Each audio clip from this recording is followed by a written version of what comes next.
So I'm going to go through a few reasons why it is your ball pulls, as in it starts to the left. And what it does from there, we'll talk about that later.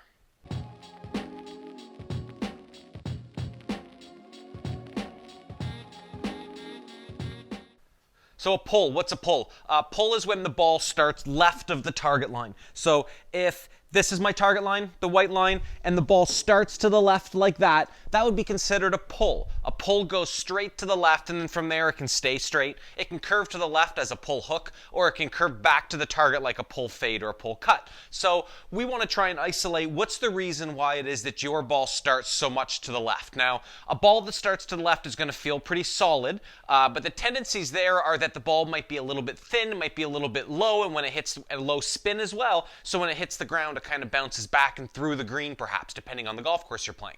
So we're going to go through these 3 reasons why it is that you hit the ball to the left. So if we looked at it from a club dynamics perspective, we would have the club face of the golf club pointed to the left of the target. And then from there, the path of the golf club would also be to the left of the target. So the one thing that I'm going to be concerned with most is the club face itself. Where's the club face pointed? Because if we can get the face pointed into a better spot, we can get your club path to deliver a little bit differently. So the first thing I'm going to ask you to do is I'm going to ask you to set up to the golf ball, feeling as though that the club face is pointed a little bit out to the right, kind of the opposite of what you're doing, with the club handle forward. So from this view here, I would set up with my normal ball position, but I would just push the handle forward a little bit like that. The club face points to the left, and that's how I would start. Some people call that a forward press. That's the first thing I would do to start to isolate or fix the ball that starts to the left.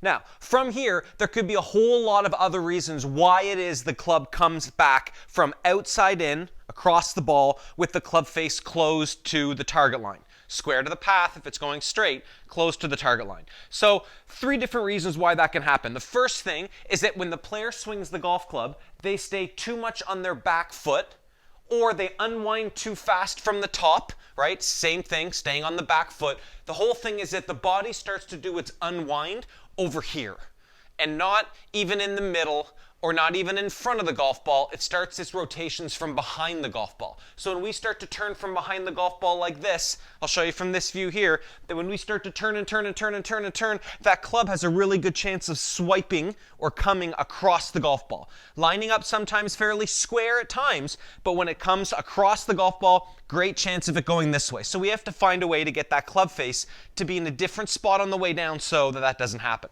So the fix to that one is if we were to feel as though that on the downswing, that before you started your move into the golf ball with the golf club, that you felt as though that you moved to the left, or you recentered yourself, or you even found a way on the way up into your backswing to, at the end of the swing, just find a way to feel like you can almost put your head in front of the golf ball. That will take your great rotation, the middle of that rotation, and instead of doing it back here over this foot, we start doing a little bit more in front. And that same move on the downswing is going to repair or straighten out that path.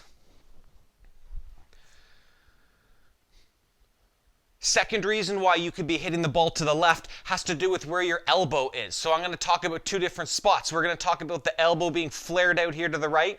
We're going to talk about the elbow being pushed inward this way as much as possible, and then maybe something in between.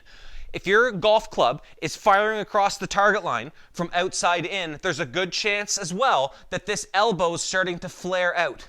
And if that elbow flares out, you can see what happens. I can get into a pretty good delivery here, but when that elbow moves back, or the wrist starts to get in front of the elbow, in this way, you can see that that starts to tip the club outside, across the ball, and it's hard to square it up from there. The best case scenario is that we can keep the face open and that ball cuts back to the right, but we lose our ability to really release the club, for lack of a better term. So the fix to that piece is feeling as though that on the downswing, that we ensure that the elbows stay close together, and the squeeze of that elbow, the elbow squeeze combined couple thing, has to stay in front of the hands.